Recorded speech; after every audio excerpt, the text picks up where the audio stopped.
welcome back to the show. Oh, thank you. I love it when you're here. I want to talk about this. Congratulations, you're coming back to Broadway in a brand new play. John Proctor is the villain, one of the most anticipated new plays of the spring. You got your start in Broadway. I did. Yeah, when I first moved to New York when I was like 10, me and my brother Mitchell were doing Broadway shows. Love Mitchell. Yeah. He's a good man. You were Annie on Broadway. Yeah. Are you kidding me? Like I mean, wig. come on, that's fantastic. What is it like? How do you feel making your return to Broadway? I'm so excited. It's kind of been at the forefront of my mind, returning to theater, especially anticipating the end of Stranger Things. So, yeah, it just kind of was a question of what project. Is it different now as an adult as opposed to when you were a kid? Like, totally. I mean, I guess we'll find out. But when you're a kid, you're kind of fearless, I guess. Yeah. You know. Feels like normal to you. Totally. But now I think it's going to be, the nerves are going to settle in a little bit. Yeah. You're going to be, how do we describe the show? The show is about a group of high school students in a very small one-stoplight town in Georgia studying the Crucible during the wake of the Me Too movement. So it's sort of a re-examination of Arthur Miller's play, but through the lens of my generation, while truths are being revealed, not only on a global platform in the media, but within their own community as well. Ooh, I like that. That's a great description. But it's really funny. It's very smart. Kimberly Bellflower is our amazing playwright, and Danya Tamor is directing, who just won the Tony for The Outsiders. I mean, come on, that's it. Good, a great team. That's really fantastic. Yeah. Do you remember the first Broadway show you ever saw? The first Broadway show I saw was Mary Poppins, but I wanted it to be Wicked. We kind of went hoping for Wicked and like put our names in the lottery, me, my mom, and my brother, because you can win like $20 front row tickets. So we entered every single night. Tears were shed when we didn't win, but ultimately we got in there, and I think I've seen it like 8 times since. No. That's not even, like Mitchell, he's seen it like 24 times, my brother. Wicked? Oh, yeah. Really? Yes, yeah. So the movie was a huge deal. Oh my gosh, Yeah. did you freak out? The movie I cried.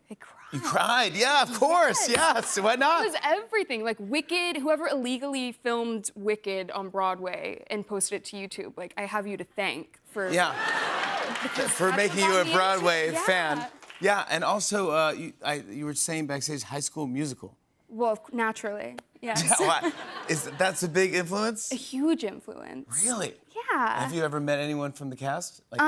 Well, actually, the first celebrity that I ever saw when I was younger was Ashley Tisdale. She was like sitting in front of us at some pizza shop when I was 10, and we had just come to New York. And I was like, oh my God, she's there. It's her, Sharpay.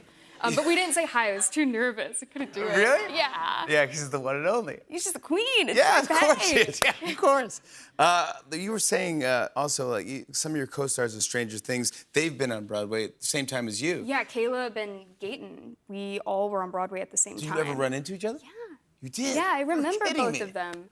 Because there was like the few spots that the Broadway kids and moms would all hang out at.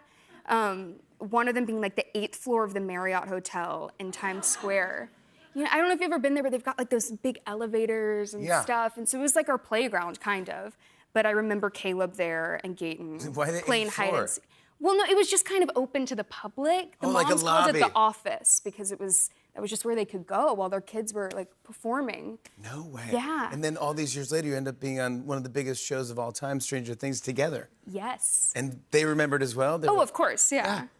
But how does it feel now? I know it's probably bittersweet, obviously, because Stranger Things just finished its 5th season. Yeah. The final season. It's it. It's done. It's done. Yeah. Did you just lose it? What happened? Did you go, what, this has been some of the best years of my life? It was really hard. It was really difficult to say goodbye. What a cast. I know. It's been 8 years for me. I think 10 years for the whole show. But I don't know. We grew up on it. Grew up with each other. Like our audience grew up watching us, and I don't know. I mean, Did you take anything from the set? I took a lot from the did, set. right? Yeah. I did, well, just like the essentials, you know, I needed Max's skateboard, that was actually gifted to me, the skateboard. Oh, cool. I've got some Walkmans, some Kate Bush Kate Bush cassettes? Come on, no way. Yeah. You had to do it. Totally. And like some Vans and stuff, like every shoe that she's worn I have. Kind of a little museum almost. It is. I need to kind of be careful because the house is like slowly starting to look like a No, I like that. I'm like, oh, this isn't good. Next time you're on, bring something back and we'll Okay. talk about that stuff. I can't wait to see you, see the final season. Also, congratulations on your return to Broadway. Sadie Sink, everybody. For tickets to go see Sadie on Broadway, go to JohnProctorIsTheVillain.com. More with Sadie after the break. Stick around, everybody. Hey, hey.